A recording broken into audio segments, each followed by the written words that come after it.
देश की जनता के मुद्दों से उसको हटाकर केवल उस बात पर पत्रकारिता करते हैं जिस बात पर सत्ता में बैठे हुए लोग कहते हैं।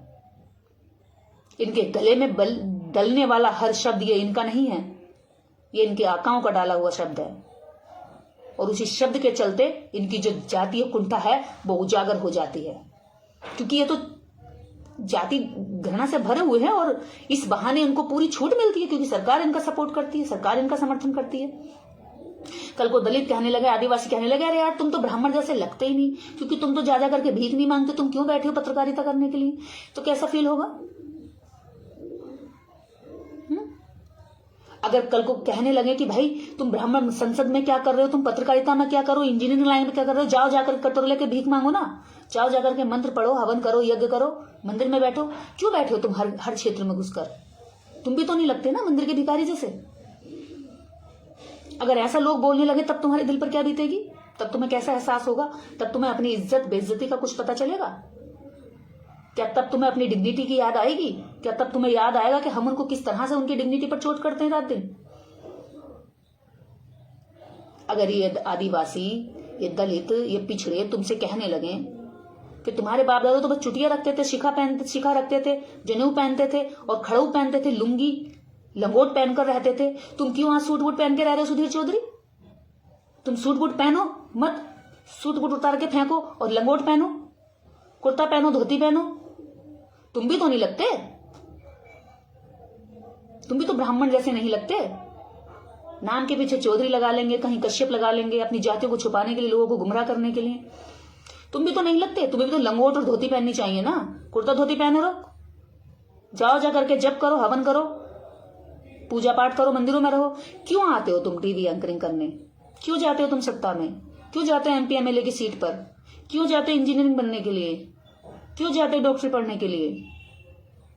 अगर ये जनता तुमसे कहने लगे कि यार तुम यहाँ के लायक नहीं हो, तुम तो बस वहां के लायक हो, जाओ जाकर के तुम हवन करो, तुम तो लगते ही नहीं पंडित जैसे, तुम तो लगते ही नहीं ऐसे कि तुम्हारे पूर्वज पंडित रहे होंगे, तुम भी तो अपने पूर्वजों की नाक कटवा रहे हो ना। प्रगति हो रही है, प्रगति सिर्फ तुम्हारे लिए हो, प्रगति सिर्फ तुम्हारे हाथ में रहे, प्रगति सिर्फ तुम अगड़ी जाति के कब्जे में रहे, पिछड़ी जाति के लोग, आदिवासी लोग, दलित लोग तुम्हारे पीछे पीछे रहें, तुम ही उनका मार्गदर्शन करो। तुम कहो आप अंधविश्वास करो तो वो अंधविश्वास करे, तुम कहो पाखंड में रहो तो वो पाखंड में रहें, तुम कहो गंगा गोमती नहाओ तो वो गंगा गोमती नहाए।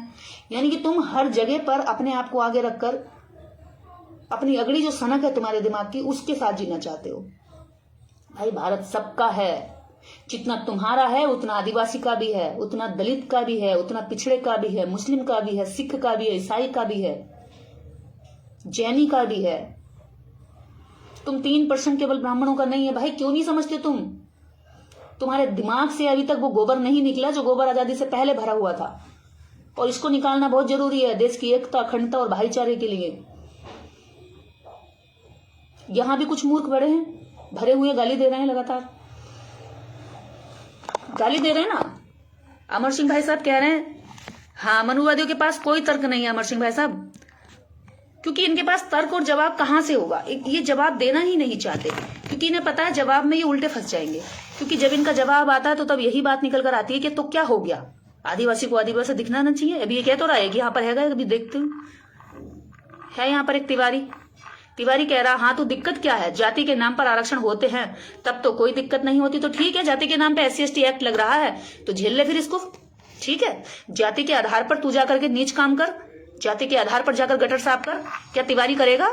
इस शुभम तिवारी गटर साफ करेगा क्या? शुभम तिवारी 100 साल इस देश के अंदर दलित, पिछड़े, आदिवासी 3,000 वर्षों तक इस देश के अंदर अछूत रहे हैं, समस्त अधिकारों से वंचित रहे हैं। उनको स्पेशल गंदगी साफ करने के लिए रखा गया, चमड़ा छीलने के लिए रखा गया, झाड़ू लगाने के लिए रखा गया, सब्जी उगाने के लिए रखा गया, भैंस नहलाने के लिए रखा गया। मैं तुम्हें चैलेंज करती हूं कि तुम मात्र 100 साल ये काम कर लो। खेतों में काम करने के लिए रखा गया, उनकी औरतों, उनकी बेटियों, उनकी बच्चियों को, आदिवासी बच्चियों को मंदिरों में देवदासी बना के रखा गया। तुम केवल 100 साल ये काम कर लो, उनके जैसा जीवन जी लो। अगर तुम्हें लगता है कि वो जीवन जीना बहुत मजेदार है तो फिर तुम उसको ले लो ना, तुम उस जगह पर आ जाओ। शुभम तिवारी तुम वहां आ जाओ भाई, और हम लोग वहां आ जाते हैं पूजनीय स्थान पर।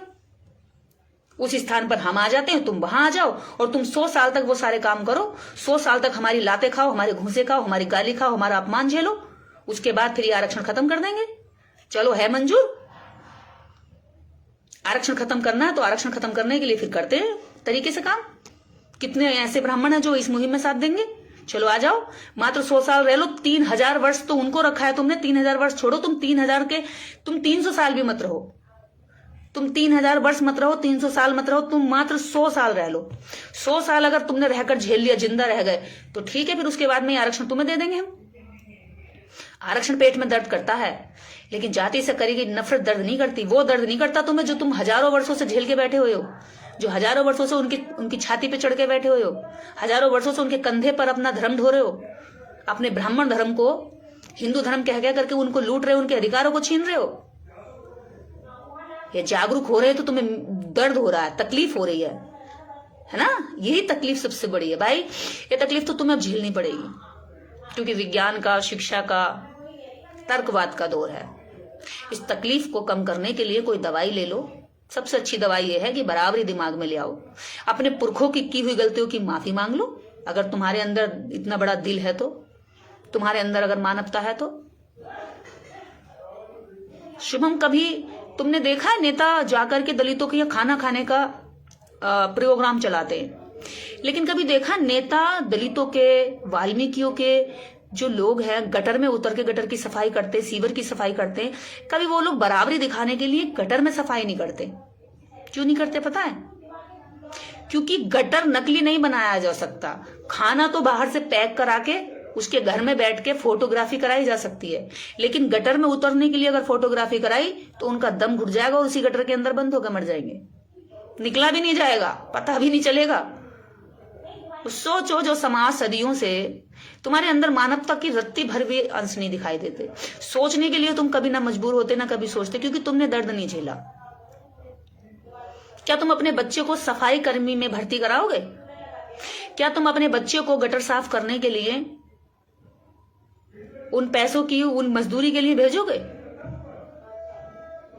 हैं?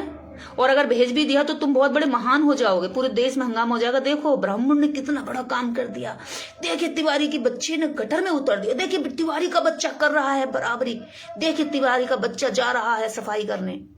लेकिन वो हजारों वर्षों से सफाई कर रहे हैं, तो उनके नाम पे कोई भी ना लेख लिखा जाएगा, ना उनको बड़ा बताया जाएगा, ना उनको महान बताया जाएगा, ना उनकी कहीं पे महिमा मंडन होगी। तुम तो भाई 4 मंत्र पढ़ के ही महिमा मंडन करा लिए। यहाँ 4000 3000 वर्षों से वेदना पढ़ रहे हैं, वेदना बता रहे हैं, चिल्ला रहे हैं, दर्द में है, रो रहे हैं, पीड़ित हैं, पर तुमने कभी आवाज नहीं उठाई उनके लिए। हाँ, विनय राजपूत भाई, जय भीम।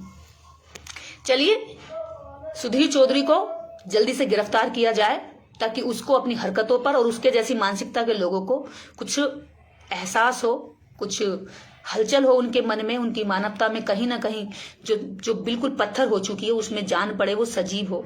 हम तो चाहते हैं कि देश में ये भाईचारा बनाने के लिए इनके अंदर की नफरत खत्म हो जाए। इनको बहुत जो हजारों वर्षों का इनके अंदर भरा हुआ जहर है वो किसी तरीके से बाहर आ जाए, चाहे कानून के माध्यम से, कानून के डर से, या समाज की जागरूकता से, या फिर हक अधिकार मांगने वाली उस गरीब जनता की मजबूती से, जिसको ये एकदम कमजोर और बेकार समझते हैं। तो ठीक है, हाँ, इसी के साथ जय भीम, जय भारत। आप सब लोग अपना ध्यान रखिए।